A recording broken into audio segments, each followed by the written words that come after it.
किसी गांव में बंटी नाम का एक लड़का रहता था। वह परीक्षा देने के लिए गुजरात जा रहा था। ठंडी का दिन था, चारों तरफ से कोहरा छाया हुआ था, आमने सामने भी कोई नहीं दिख रहा था। पूरे 15 घंटे के बाद वह गुजरात पहुंच गया था।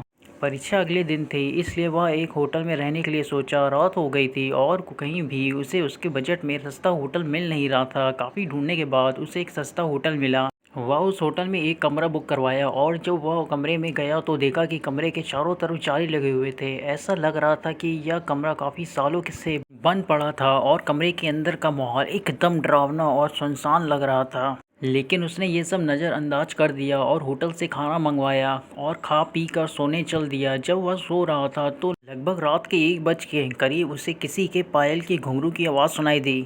बंटी तुरंत नींद से उठ गया और जल्दी से खिड़की के पास गया, ये पता करने के लिए इतनी रात को किसकी पायल की आवाज़ सुनाई दे रही है और इस सुनसान रात में कौन आधी रात को घूम रहा है। क्योंकि वहाँ होटल में बंटी और मैनेजर के अलावा कोई भी नहीं था, तो ये फिर किस औरत की पायल की आवाज़ सुनाई दे रही है। बंटी खिड़की पर काफ़ी देर तक खड़ा रहा लेकिन उसे कोई भी नहीं दिखाई दिया। फिर उसने अपने कमरे में मैनेजर को फ़ोन किया और उसे बताया कि मुझे इतनी रात को कब से किसी की पायल की आवाज़ सुनाई दे रही है, आपको भी दे रही है क्या। मैनेजर ने कहा कि सर ऐसी कोई बात नहीं है, आपको हवा से ऐसा लग रहा होगा, वैसे भी ये जंगली इलाका है, यहाँ पर तो हल्की हवा भी तूफान के जैसी लगती है, आप सो जाइए, ऐसी कोई बात नहीं है। बंटी मैनेजर की बात पर भरोसा करके फिर से सोने चला गया। कुछ देर बाद उसे दोबारा वही पायल की आवाज़ पहले से भी ज़्यादा तेज़ सुनाई देने लगी। इस बार उसने अपने कमरे का दरवाज़ा खोला और सीधा होटल के बाहर देखने के लिए चला गया। जब वह बाहर आया तो देखा कि एक काफ़ी लंबी औरत है जो सफ़ेद साड़ी पहनी हुई थी। उसके काफ़ी लंबे बाल थे और चेहरा ढका हुआ था।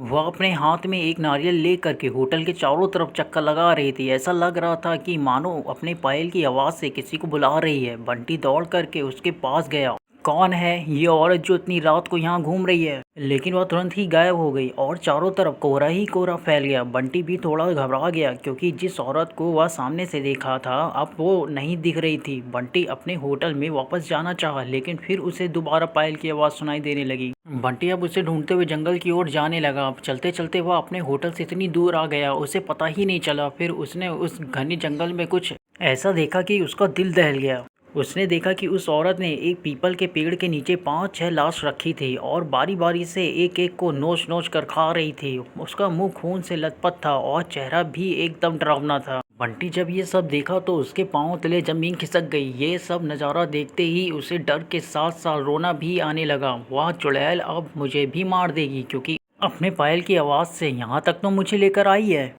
लेकिन उसने हिम्मत से काम लिया और हनुमान चालीसा पढ़ते पढ़ते धीरे से वहां से भाग गया ताकि भूत उसे देख ना ले। लेकिन भूत तो भूत होते हैं। बंटी जैसे ही वहां से भागने की कोशिश किया वो चुड़ैल अचानक उसके सामने आ गई और उसे इशारों से अपने अड्डे पर ले जाने लगी जहां पर उसने लाशें रखी थी। बंटी हनुमान जी जाप करके इतनी तेजी से वहां से भागा कि मानो जैसे उसके अंदर किसी की शक्ति आ गई हो। भागते भागते सीधा वह अपने होटल वापस आ गया। वह थोड़ी देर रुका तो उसे एक आदमी दिखाई दिया। उसे देखकर ऐसा लग रहा था कि ये अच्छा आदमी है। वह बंटी के पास आकर बोला, अरे भाई क्या हुआ तुम्हें, इतना डरे हुए क्यों हो। बंटी ने सारा किस्सा उस आदमी को सुनाया तो उसने बताया कि भाई तुम बहुत किस्मत वाले हो कि आज तुम बच गए। वो भूत किसी को भी नहीं छोड़ती और तुम इस होटल में क्या कर रहे हो, इसको तो बंद हुए काफ़ी साल हो गए हैं। बंटी जब उस आदमी का इतना बात सुना तो उसका डर के मारे पसीने निकल गए। फिर वह आदमी बताने लगा कि इस होटल में बहुत साल पहले एक लड़की के साथ 4-5 लड़के उसका भयानक तरीके से रेप करके मार दिए थे। लड़की तो मर गई लेकिन किसी को भी नहीं छोड़ी और जो भी रात के समय इस रास्ते से गुजरता है सबको अपने कब्जे में कर लेती है और मार देती है। और कुछ दिन बाद इस होटल पर पुलिस का छापा पड़ा, तब से ये होटल बंद है। बंटी जब उस आदमी की पूरी बातें सुना तो वह बहुत ज़ोर ज़ोर से रोने लगा, ये सोचकर कि आज मैं मर जाता। फिर वो आदमी बंटी को चुप कराया और बोला, चलो आज रात तुम मेरे घर रह लो, मेरा घर पास में ही है, डरो मत, अब मैं आ गया हूँ ना। बंटी उस आदमी को धन्यवाद किया और उसके साथ उसके घर चला गया और अपने आप से एक वादा किया कि आज के बाद वह भूल कर भी कभी अनजान जगह पर नहीं रुक जाएगा। Like and share and subscribe किए बिना मत जाना। मिलता हूँ आपसे अगली हॉरर स्टोरी में, तब तक के लिए गुड बाय।